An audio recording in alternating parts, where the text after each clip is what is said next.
Well, good evening, and welcome, ladies and gentlemen.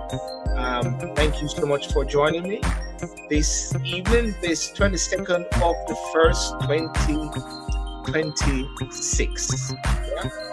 And, as usual, what I say is that there's always very interesting things which are happening around the world, and each week is there's always new developments and new developments and new developments and new changes and new policies and new politics. Somebody said to me today that politics is in everything. No matter what you do, there's a level of politics. There's a bit of power and compromise in everything. And even standing for the mayor of Lewisham, it's about politics as well. And it is something that we've got to engage with. I want to thank persons who are joining me on Instagram, those who are joining me on YouTube. Melinda, good evening, and good evening, and good evening. And I want to thank you so much for joining. I was thinking today in regards, and if you notice what I did for the topic, is Trump playing the world, right? And also under 16 banned by social media. Is Trump playing the world? And that is something which is a very interesting bit there, and the question, on the table today isn't whether Donald Trump is controversial. That debate is a bit tired, what they say. The real question is whether he's strategic, from floating the idea of acquiring Greenland to his calculated distance from global elites in Davos, to his unexpected positioning around peace talks and so-called peace groups. One also asks, is this chaos? Is it maverick or choreography? Gary always said to me all the while, don't listen to what Donald Trump says. Watch what Donald Trump do. Are we watching a man out of control, or a player who understands power so well that he's willing to look unpredictable in order to stay ahead of the game? Because when you step back and connect the dots, a different picture starts to emerge. Greenland isn't just ice, it's leverage, resources, and geopolitical positioning. Davos isn't just a conference, it's the nerve center of global influence. It's a pity and it's a shame that Keir Starmer didn't attend, you know, whatever reasons. Guess he's the only one who was out there. And Macron was there in his dark shades, and peace group, whether genuine or weaponized, have always been tools in shaping public opinion and international pressure. So tonight, we're going to talk about it emotionally or repeated headlines, talk about it regular. We're to ask the uncomfortable question: is Trump playing the world, or is the world underestimating the game that he's actually playing? And that's a good way to start. So before further ado, and before I bring in Sir Gary, who has all the answers, and we'll set the stage. And once Gary comes in, the show is we're done. We have nothing to really discuss because he will set the stage. He got all the answer. But let's start the show, okay?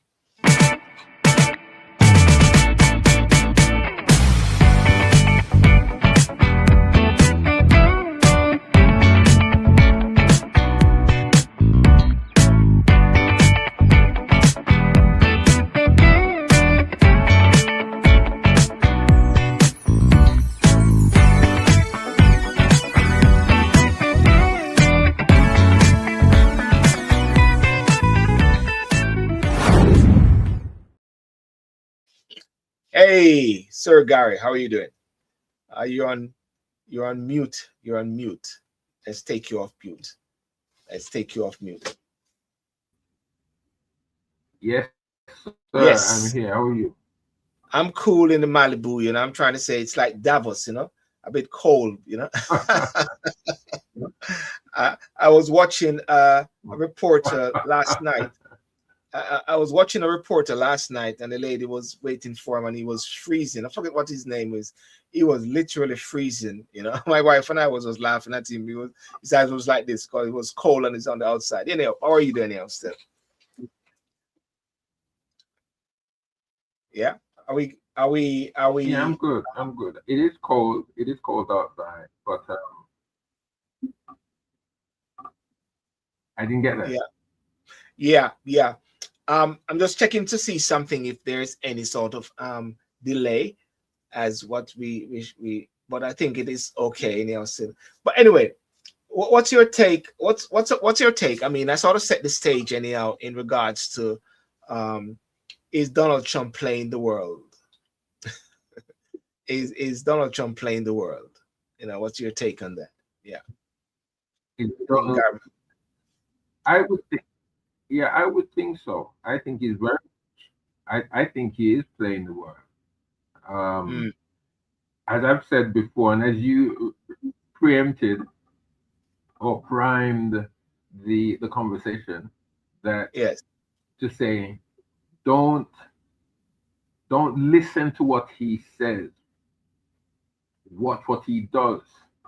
Yes. And for I would say all of wasn't it last week or the beginning of the week before, he dropped it in the ocean to say that America is going to take over, wants Greenland. He wants Greenland. He wants to buy Greenland. And the moment he said that, Europe, they just lost their minds really, because they're thinking, well, what is Trump really asking for? What does he want? If is he going to take Greenland like how he went in and took Maduro? But then, very recently, if not today or yesterday, he then says he doesn't want Greenland.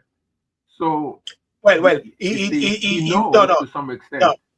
No, he wants Greenland, but he's not going to go take it by force. That is what he said, Gar. Okay. He wants Greenland, but he's not going to take it by force. Yeah. Okay.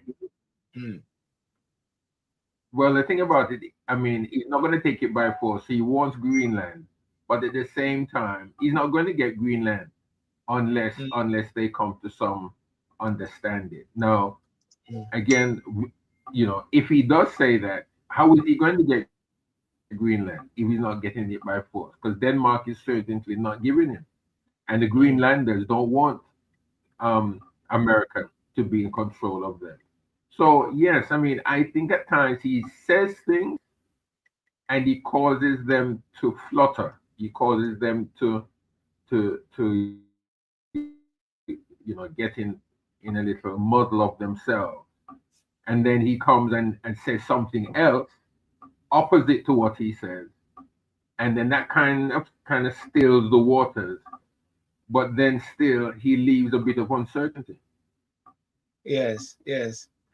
I wonder what what are other persons' views in regards to this, because one of the dangers when they're talking about Greenland is that if Greenland went a particular way, it will sort of set a precedent in regards to Ukraine. And I know Ukraine, because if it was a forced thing, that gives a sort of, it sets a precedent in a way for Putin, for and justify Putin's action to a certain extent. If Donald Trump goes there and being a key player in NATO, and questions were asked: is NATO stable or unstable under Donald Trump? That's one of the things that we're talking about as well.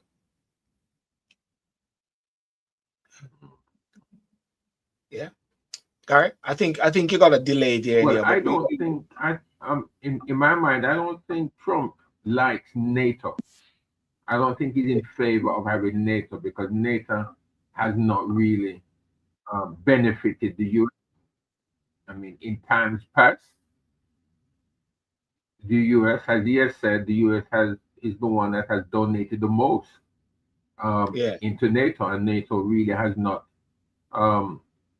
come to Americans' aid, or America has not really benefited from the organization itself. So I don't think he's in favor of having NATO in its present form. Now, I don't know what he would like if he was in charge and had a plan of how NATO should be formed and what it should look like. Yes. I don't know if he has a plan, but in its present form, I don't think really he likes how NATO operates. When Zelensky had his conversation and his speech today, what he's talking about is it's all about the land. Zelensky says Ukraine to talk to US and Russia. It's all about the land. And in my opening, what I mentioned was that Greenland is not just about a place with ice, but because of the strategic position which is there. And I wonder if that is what Ukraine, what Russia is thinking when it comes on to Ukraine as to the strategic positioning of Ukraine. Zelensky said trilateral talks on ending war in Ukraine are to take place with Russia and the US in the United Arab Emirates after he met President Donald Trump in Davos. But if we go back a bit further, it is I don't have the tape today of Kemi and the conversation at Prime Minister's Question Time in regards to Greenland. What's his name? Keir Starmer made it very clear that he's not going to reduce his value somehow to please Donald Trump. And he stood up very firmly on that. They are saying that Kemi sort of read the room wrongly, and she should have really stand with Keir Starmer in a way. Keir Starmer did not go to Davos because I don't know why he didn't go to Davos. I don't know what your thoughts on regarding that. But there are rumors. Yeah. There are rumors swirling around that that his tenure as leader of the Labour Party is very shaky, and I don't think he wants to go because there may be a plot to get him out. I mean, he's rather weak. You mean to say he might not be able to come back? No, I think he's trying to keep. I think he's trying to keep things quite close to his chest, and he needs to be here. I think that's what I'm trying to say. Um, he's not really. He has not really come over as a strong leader. Now I know that strong leaders that the UK has, you know, in the shape of, let us say, Maggie Thatcher, let us say, as I'll put in Tony Blair, Yeah, even I was though gonna say I putting don't. Tony Blair as well. Yeah, yeah, yeah. But you can put Tony Blair in. You can put in Ted Heath, Harold Wilson. In as much as they they ruled in their generation for their time, Yeah. we may not have agreed with them of today. Fine, that's Mm. okay. But I think in the days that they were premiers, they were pretty strong. You had strong leaders in their parties also, like Heseltine, like Jeffrey Howe, like um, you know, and Mm. others in the Labour Party also. You know, probably can't really name any of them because I can't remember any of the Labour Party members. Yeah. However, Keir Starmer, would you put Keir Starmer up against any of these on either party? I don't think so. You Yes. know, he presents himself quite weak. You know, he Yes. does. He doesn't come over as a strong man, and I think that Trump has picked up on that, and I believe also other European leaders have picked up on that also. So So you know, mm, yeah. So you I think mean, that? why Mm, go on. Yeah. Mm. why isn't he at Davos? The UK has always been in these very strong and important meetings. Why isn't he there? Yeah, I think he was trying to justify it by saying he wanted to be in the UK at this time, blah blah blah, wait. But I still don't find it justifiable because a lot of people are saying yes, it's good that he's home, but at the same time, a key meeting as Davos, meeting up with Trump, whether he meet Trump or not, but at least you'll be in the same room to a certain extent with Trump. I think it was very Right. important, and somehow I think he maybe feel like he might be. I think what they're saying is that he might feel a bit sidelined by Trump, and then being sidelined might become a big topic in the UK. So I guess he wanted to play safe. Well,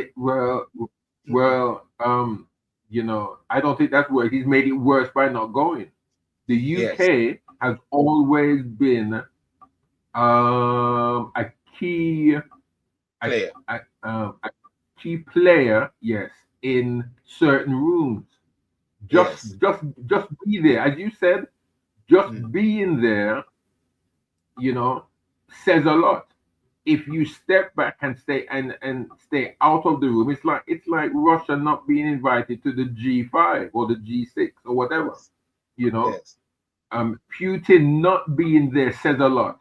If he was there, and even if you know it was said that he wasn't in a meeting or you know, it didn't matter. He was there. And that's the key point. He was there. Mm. Starmer should be there. He should not. Whoever is advising him is not advising him right at all because the UK is not in key, is not in the room when certain things are being said. Who is representing the UK anyway? Is Well, anybody there from the government? yeah. Well, yes. The foreign secretary was there. Foreign secretary was there. She was And there. The who is foreign. that again? That is Oh, Yvette Cook. Yvette. no, I mean, Ed Ball's wife. Yeah. again, Mm. yeah, no, I mean, I think Yvette is okay. I mean, she's been quite low key, hasn't she? She hasn't really Yeah. been heard Well, at well, you all. see, you see, I believe the strength of the persons on the prime minister comes from the authority of the prime minister. And if the prime minister is deemed to be weak, then persons underneath him will deem to be weak. And it's the reason why I put that picture up there. The picture I put up there is um, the ex-Labour minister who quits as MP, paving way for Burnham to return, because there are rumblings there, and they've been trying to say, instead of waiting 2 years down the road, whereby things are going to get bad, when you see how the polls are moving, and they say Starmer could be that person that is making it difficult, then take Starmer out. But what Starmer is saying, the more people focus on that, is a waste of time. And what Labour is also very careful of is what happened with Boris Johnson, whereby Boris Johnson was moved, and then you had Liz Truss, and then you have all these different persons, May and everything like that, and then you have the same thing. But he's not like the 1922 committee, so they're very careful about this in regards to Starmer, and that's one of the difficulties that the Labour Party have to deal with now. But Burnham, if anything, the way maybe possibly is paid, because it is in Manchester where the constituency is, and he had a 13,000 majority in that constituency. If reform comes up, yeah, they might dent it, but I see it's still like a safe zone, a safe seat anyhow still. Even if 5,000 people, is taken away, I mean, I think his name, Andy Burnham's name, has been in the pipeline or in the pipe works for a long time. And he seems to be an individual that seems to be rising upward. Now, I've been listening to various individuals politically, and everybody knows that he's been the mayor of Manchester. Yes. In my estimation, it seems that he has done well. For me, I think he has stood up for those in Manchester again in relation to the ULEZ. I think that they want to bring in there, and I believe he may have even delayed the progress of that. Now, at least he's spoken on behalf of the city of Manchester. There are some who has said that, and they have a right to say it also. So I don't mind it at all. But it is said that he has not done well they think that he has in Manchester. He's done worse in Manchester. Yeah, someone said he's done worse than good. Okay. I don't know what way. They haven't. Okay. They didn't state why they believe he hasn't done well. But I think he's done well. He has spoken up for those who live in Manchester. Now, I think that if he was to run to be the leader for the Labour Party and to run for the premiership, I believe probably that he would do well. I feel good about him. I feel confident that he could speak because, really, we do need someone to speak up for the UK. It's not just sitting down in Downing Street and moving a pen or speaking when you think you may have to speak, and people taking notice. And he has a track record.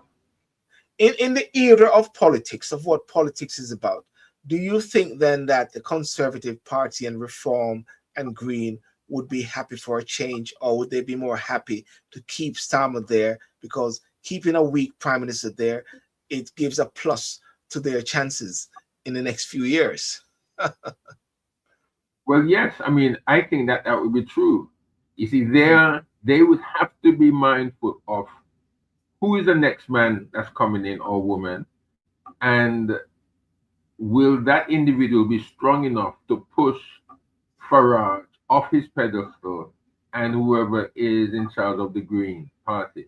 I mean, I think that they would be, it would be of interest to them to observe who the individual is going to be, because if someone comes in and shows leadership in the Labour Party, and leadership of the government for Mm. the UK, then Farage and whoever else, wants to make inroads, The will goose have get cooked. they will have a job to do. Uh, yeah. Well, there's an interesting bit there. There's an interesting bit which, before we go on to the bit about the social media for under 16, there's an interesting bit about the UK again holds off joining Trump's Board of Peace over Putin concerns. Again, we are seeing where the UK is left wanting, whereby there's a lack of leadership from the Prime Minister. Let's listen to this for a second. Listen to this for a second.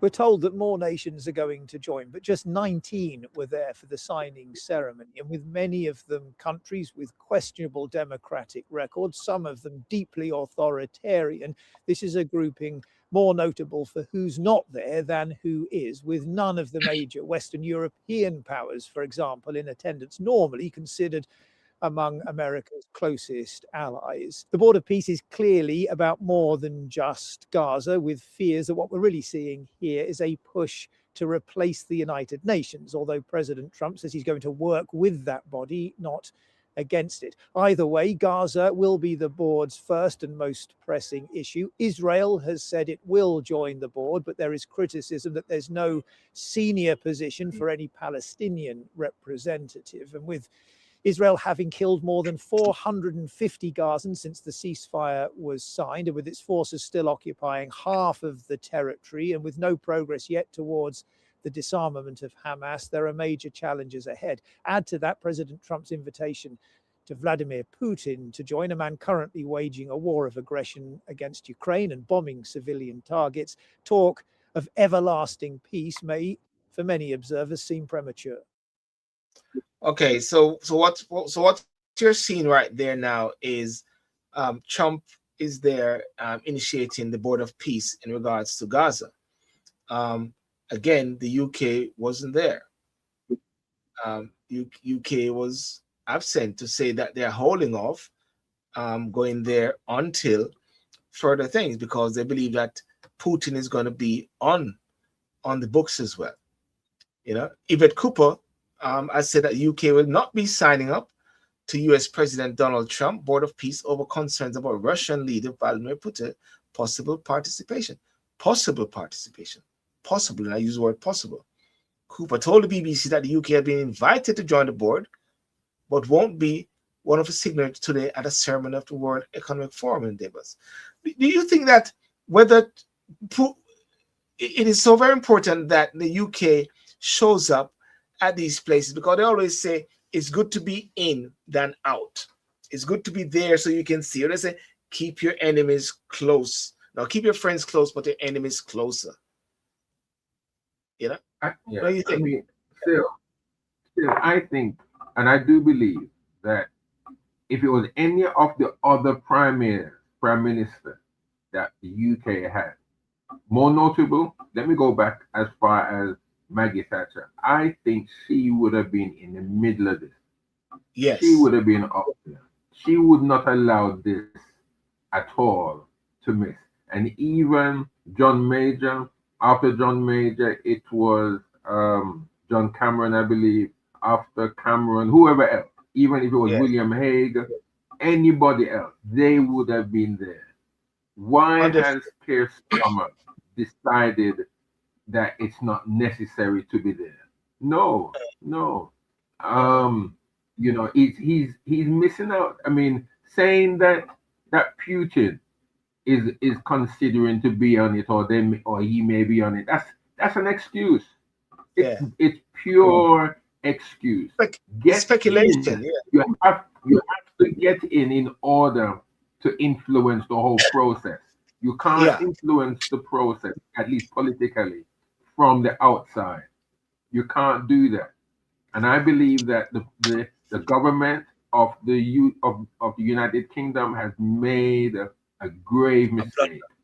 Because if this border, they could easily say, and it would be a cop-out, but they could easily say that, oh, Tony Blair is there, so he's representing more or less the United Kingdom. No.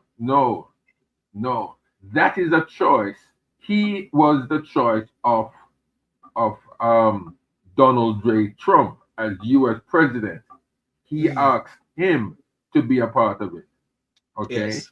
not the UK government. The UK government needed to be there as the premier. The prime minister needed to be there to show some leadership, needed to show Yeah. some authority, and even after the process still, even later on, if he didn't want to take active part, he places someone there that has some influence, some gravitas.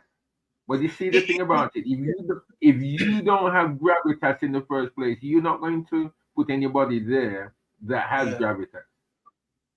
And Trump works with strength, not with weakness. He smells weakness. You know, I'm trying to say. I'm going to use this. I'm going to use this example. It's like dogs. And when walking in the park, they can smell fear. They can smell fear, and that's one of the worst thing about running away from dogs or something. Called they can smell fear. Someone just said Yvonne Sek said in on Instagram, say United Nations and NATO are no longer functioning. Right? No longer functioning. She went further by saying the national minerals and hidden earth wealth under the ice cap and talking about Greenland. But the point that she mentioned that the United Nations and NATO are no longer functioning. What would you say about that? In comparison, Well, the UN is not saying anything of any significance. Anybody can. What person's views in regards to that? Yeah, Gar. Yeah. The United Nations is functioning, but again, it's the leadership. If you had somebody, oh, let me. There was a guy. There was one. Butchers Gali. Yes. Yeah. I remember that guy. He was strong. Kofi Annan. Who? Kofi Annan. Yeah. You see, an organization is as good or as strong as the leader. And if you have weak leadership, the organization is weak.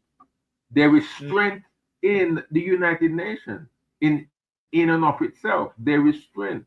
But you just said something again, which is important for everybody to note and to take note of, is that Donald J. Trump smells weakness.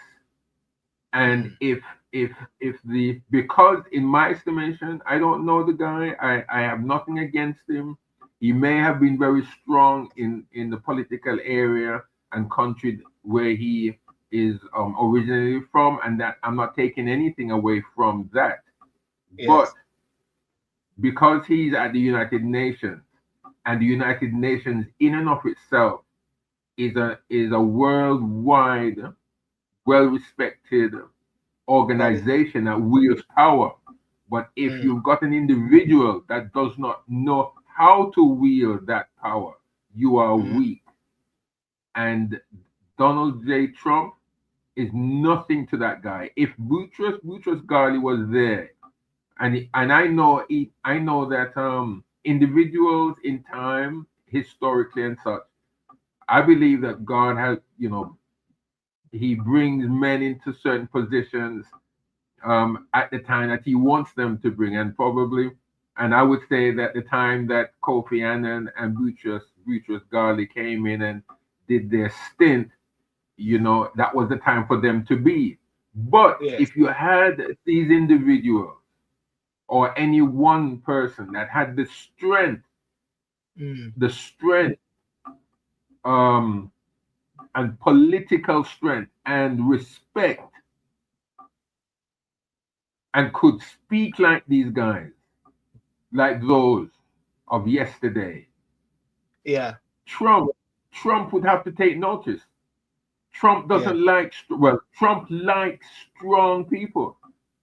He likes Putin because he's a man of strength.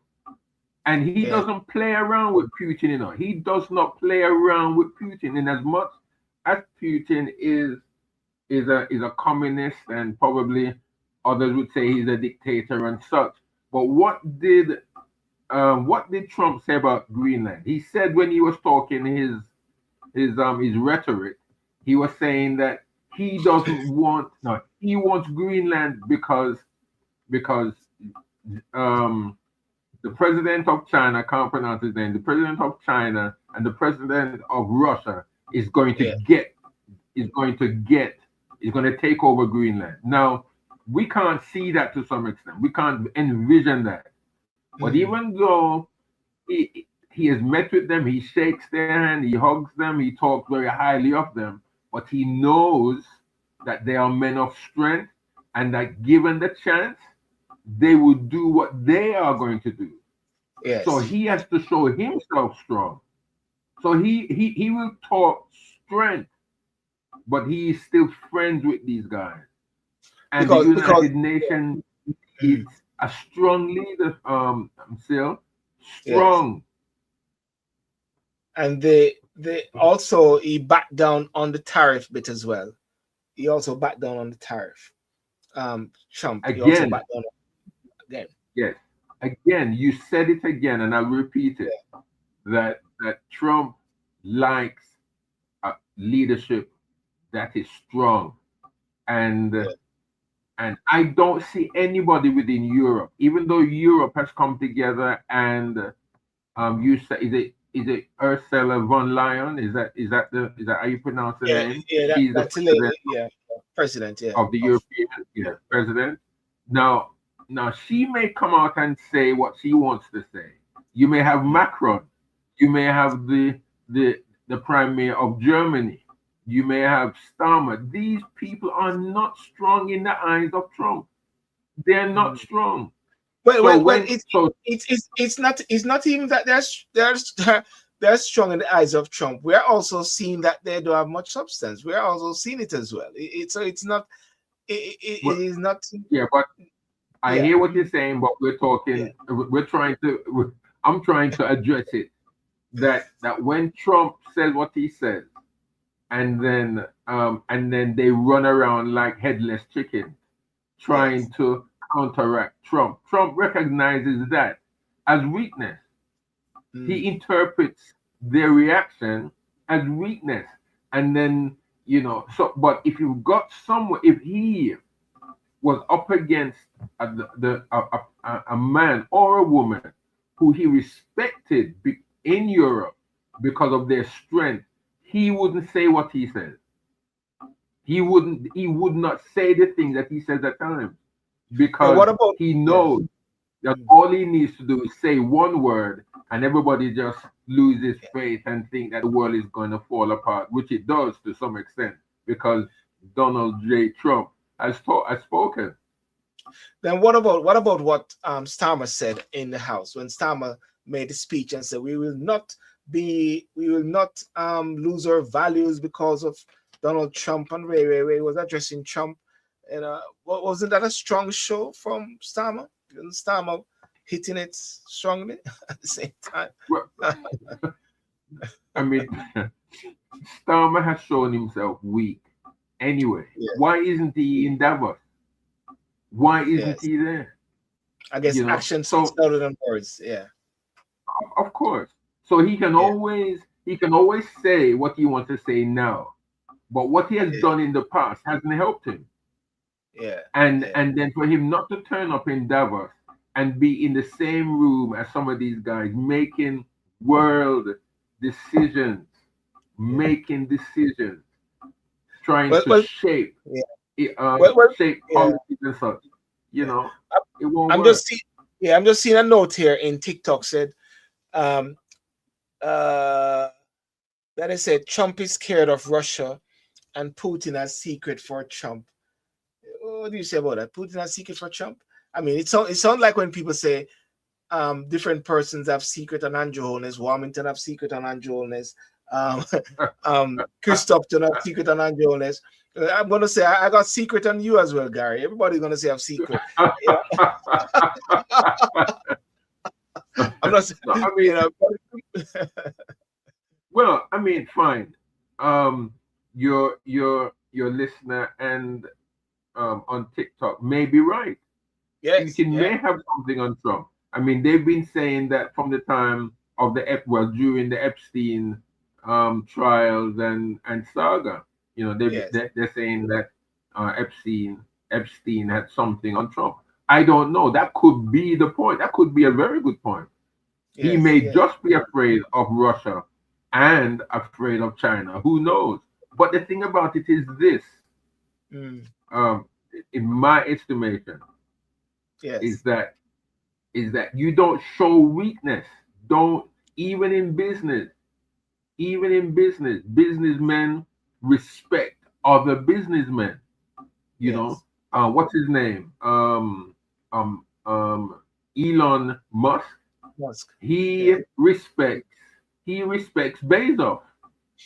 They may not be friends, Yeah. and they are rivals in business. They have a Yeah. lot of money for themselves, but they respect one another. Yeah. They respect, and they may, Yeah. so that goes hand in hand, even in politics. He may be Yeah. afraid, but he doesn't show it. he Yeah. he he says what he needs as far as he's Yes. concerned. He says what he needs to say, and he moves forward. Okay. I'm going to move quickly on to the House of Lords voting to ban social media for under 16. The House of Lords has overwhelmingly backed an amendment to the Children Wellbeing and Schools Bills that would ban children under the age of 16 from accessing social media. The peers voted 261 to 150 in favor of the proposal, which broadly mirrors an Australia style approach to restricting young people use of platforms like TikTok, Instagram, and Snapchat. Supporters, including cross-party peers, campaigners, and some public figures, argue the move is aimed at tackling online harms linked to mental health, addiction, and exposure to harmful content. The Lord decision now puts significant pressure on the UK government and the House of Commons to consider the measures as the bill returns to Commons for further debate. However, just to say, the ban is not yet law. The government has initiated a 3-month public consultation to examine the impact of such restriction and other options, like raising the digital age of consent and implementing curfew or designed safeguards. Before reporting back in the summer, the Prime Minister, Sir Keir Starmer, has indicated that no option is off the table, while officials assess evidence, including lessons from Australia implementation. And that is something which they've been talking about. Let's watch it. Critics of a blanket ban have highlighted practical challenges such as age of verification, enforcement, and possible unintended consequences. And some safety groups argue that restricting access might push children to less regulated corners of the internet instead. The Conservative Party on the Kemi Badenoch, as as said, they have led the way, and she mentioned about her 3 children, and say that's the way forward as much as possible. Some of the persons who are cautious about it say, let's watch how it unfolds in Australia first. What do you say on that, Gary? Not that you have any children under 14 now.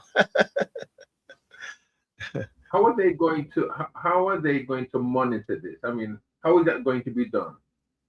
I mean, how are they? I mean, you've got parents out there, and that's Yeah. fine. Not all 14-year-olds are the same. There are some 14-year-olds that are very, very mature, very mature. There are some 14-year-olds, and I'm not talking just in their bodies. I'm talking about their minds. They're very mature individuals.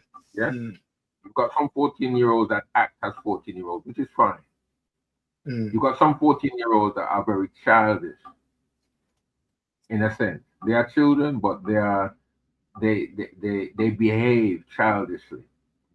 There are some who behave that really they're out of control. Really, you got Yeah. some 14-year-olds that are out of control. So those who are 14-year-olds, but their parents trust them, which I do believe there are as I've said, 14-year-olds who are trustworthy. Those parents may just they buy the phones, they set them up, and may set it up for them. How are they going to restrictions? Yeah. How are the tech companies going to know who's using what, or how how are they going to know? Okay, let's use TikTok for argument's sake. On TikTok, children can't go live on TikTok, and they got to go through the age verification bit, and that's why someone said a while ago, and they've been talking about that. What by doing a ban can push children into the dark web. They find ways around it. Children are very smart these last days, and they can go around it as much as possible. So I think the tech is a lot of pressure. Pressure is going to be put on the tech companies to enforce that, especially when it comes on to verification. And someone was saying about digital ID, using an argument to say, well, that's strengthened the case for digital ID, because with digital ID now, they have to put in certain things in order to verify their age. So it's a very tricky one at this moment, and hence the reason why I believe what the Prime Minister said, use a 3-month period of discussion. One of the things I was speaking about was what replaces social media for the youth, because as the government and policymakers push for bans on social media for under 16, which sounds protective, even responsible, but the real question is this: are they actually talking to young people? And this is my question as well. I'm going to be with some young people tomorrow. I'm going to ask them these questions. Are they making decisions about them without them? Because you don't just remove a digital space where millions of young people socialize, express themselves, learn, and belong without addressing what that space was filling in the first place and what is going to represent. Fill that void, fill that gap, Gary. So it's a massive thing, and that's a strong conversation, and it's very interesting to find out how it is happening in Australia at this time and how the children are utilizing it. Yeah, I mean, it's you see, there is always going to be someone or a group of people or community or whatever that's going to find a way around that. Yes. So there is so at times sometimes we can just be making a lot of work for the tech companies, and I feel sorry for them. But then the onus to some extent is left on, to me, that is a family decision. That's a how can I put this? Still, yeah. I believe way back when they took or legislated, because I don't believe they can, but they did it. They tried to do it. When they legislated that parents cannot punish children. Well, not only punish, but what's the word? Discipline. They can't discipline, and discipline doesn't only come with punishment. Yes, with infliction. Discipline. Yeah, discipline covers a multitude of stuff. Having control, building respect, not only for themselves but for them to others, plus teachers and such. Yeah. When the government came in and disturbed that foundation, then everything was disturbed. Everything had gone out through the window.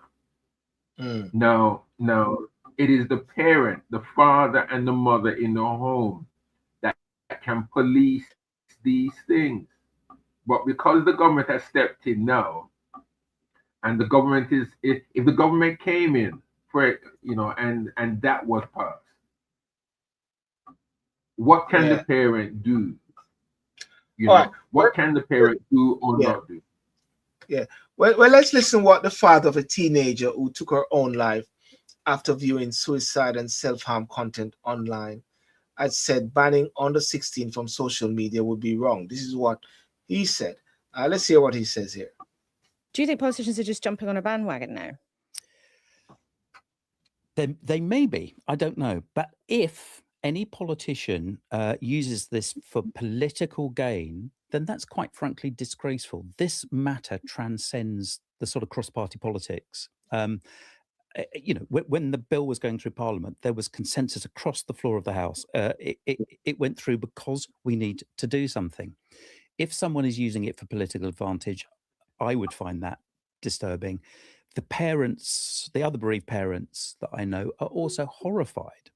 And many of them have said things like, this is not something that should be a party political issue. This is not something that should win votes.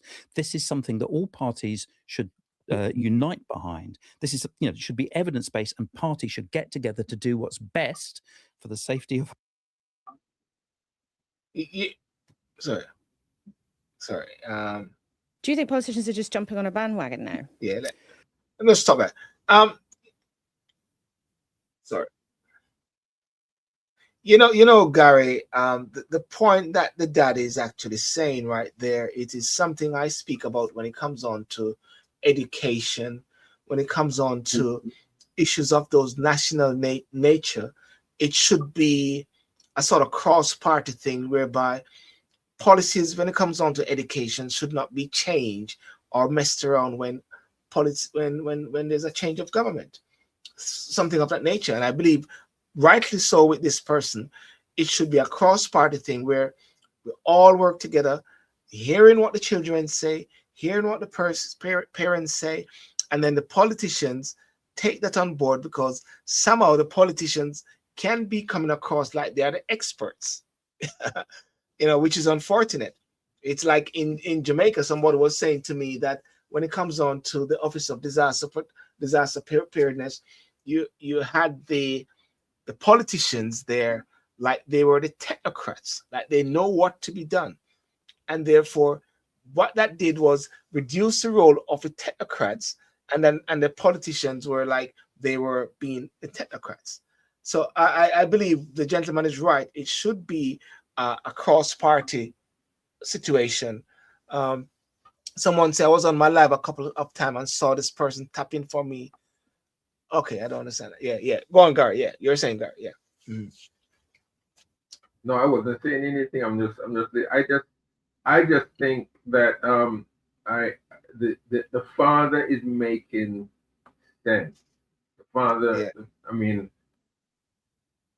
he's making sense.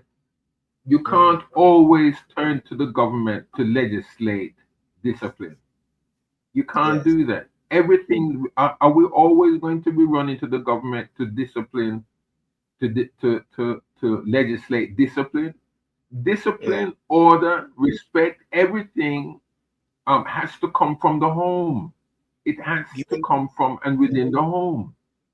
Giving the parents more power, giving the parents power, or encouraging the parents to utilize their power. Exactly. Now listen. It may be, it's sad, and my heart goes out to this father. He lost his daughter to whatever was going on TikTok, and so therefore he is just trying to help. There are some things that we can't always be there for our children. We can't. You know, I mean, you know, we can say, don't do this, don't touch that, don't look at that, don't get involved, don't whatever. Okay, we can always do that. We can show them the right and the wrong. We can show what will hurt, what will take life, and we can also show what will enhance life. Yes. And then we leave it up to the children. We cannot always be there. But what we seem to be doing, or when I say we, I mean the generation that we have and which we're a part of, every time something goes wrong, Sal, we run to the MPs, we run to government. We need a Graham bill because this has happened, and Graham thinks that we need to take. No, because all we do have is a whole bunch of laws, a whole bunch of bills, to some extent, you Yeah. know, and to some extent, as you know, as a lawyer, there are some articles of law that have been passed that contradict each other. In the time that they are brought to Parliament and passed, they sound good. And yes, it will help to make and help to better things. But then when Yeah. you really look at it, when something happens and you have a very good advocate in the court fighting for an individual, they will Mm. if they do their proper research, and you know this about this, Sil, when they do their proper research, they will bring up all sorts of bills that are trying to address similar problems, but they all contradict one another. And so Yeah. therefore, you know, you're hit on a dilemma that Mm. tries to address the situation, but it doesn't. And somebody falls through the crack because you know the most recent bill that's passed hasn't helped the situation. Yeah. And yes, you know, Parliament may be discussing, the House of Lords may discuss and may write papers, and people investigate and bring it back to the House of Lords, and then it goes to Parliament and they discuss. But I guarantee you something else is going to happen, and it's going to Yes. render what they have spent so much time on useless. Yeah. when I tell, when yeah. when Sorry, go on. oh, go ahead. Yeah. No. The point I wanted to say was that you know the same bit I was talking about with the gap. You know, what replaces the gap and the void, and that is something that has to be taken into consideration by the powers that be as they wade into it, because person's individual situation cannot be the litmus test. And I believe, as our father said, he said it's very important that it's a cross-party thing, not political. And is it, if social media disappears tomorrow, what replaces the gap, right? And what systems are ready to catch young people emotionally, socially, and creatively?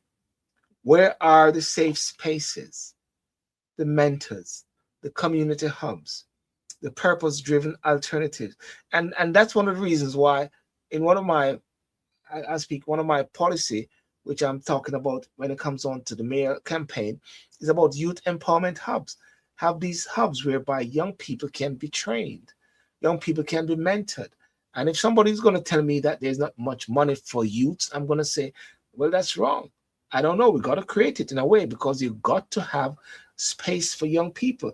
And in light of the fact that they're talking about wanting to ban social media, and which something that young people gravitate toward, you've got to ensure that there's something that replaces it. Where are the safe spaces, the mentors, the community hubs, purpose-driven alternatives?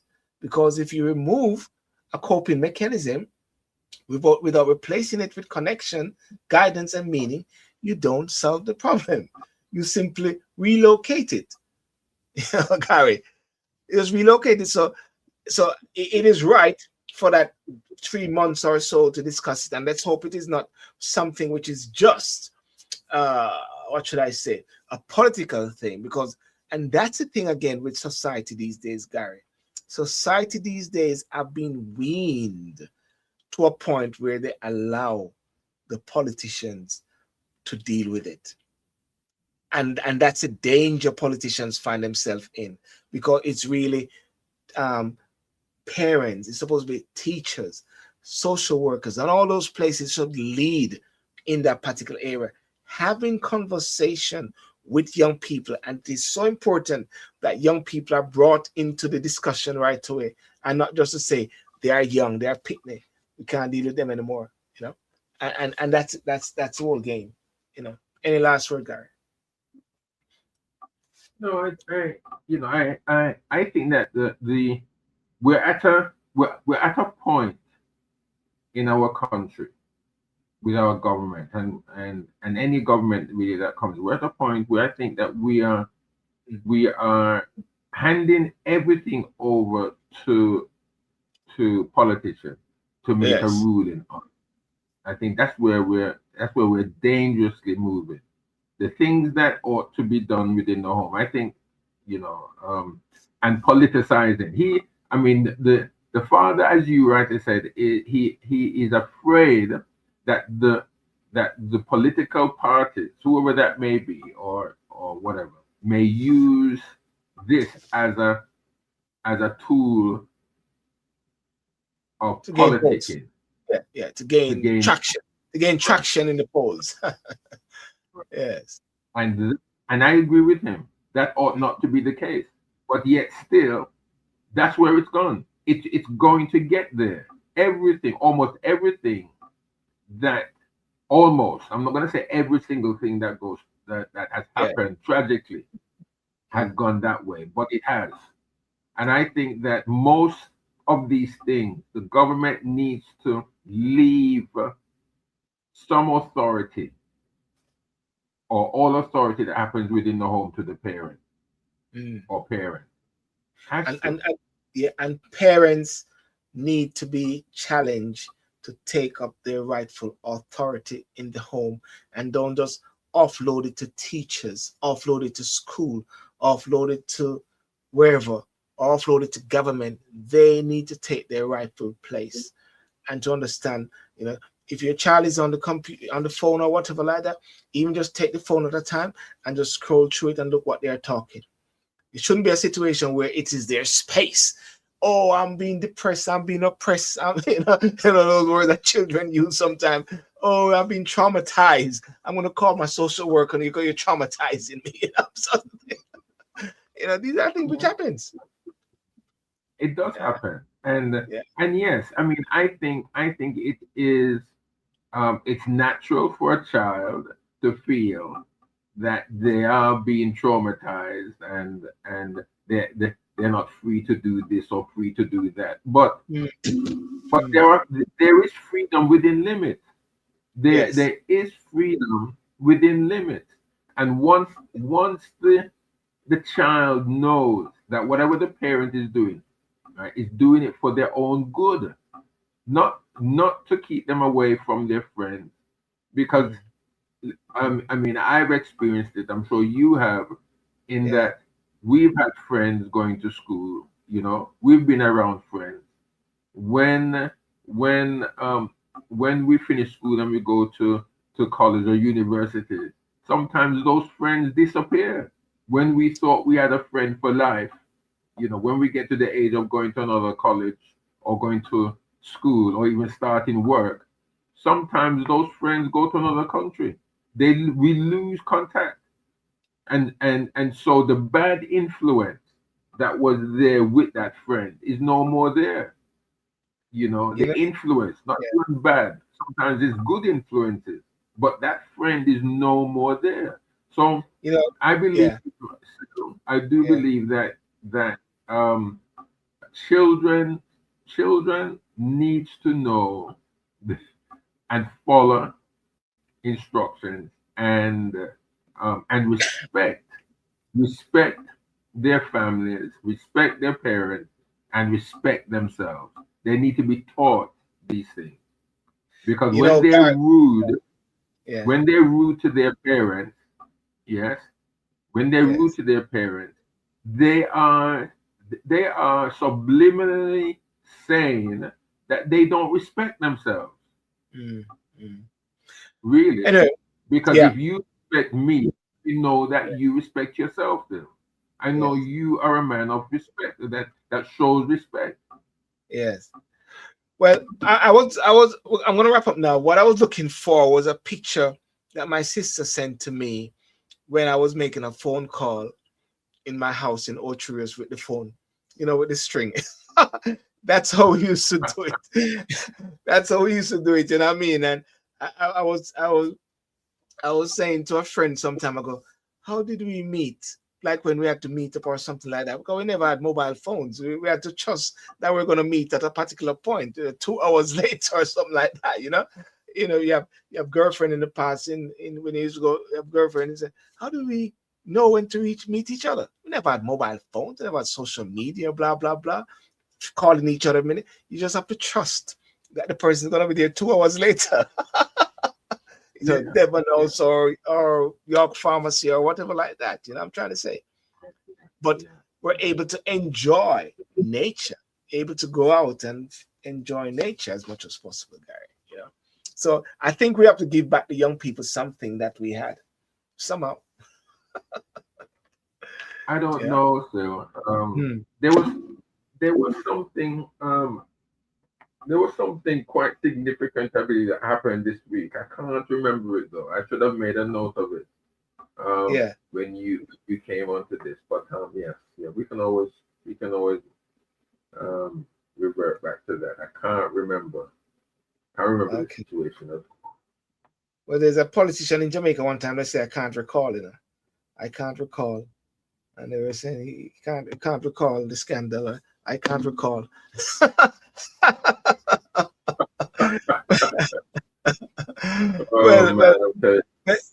Yeah. Well. Anyway, we wrap up now as well, Gary. Ladies and gentlemen, unless you want to say something else, Gary, not necessarily. I can't. I think it was something that was quite intriguing, but I can't remember it. Probably it's not that important. Yes. I'm sure you're gonna remember right after. You'll call me and say, Silver, am I still on?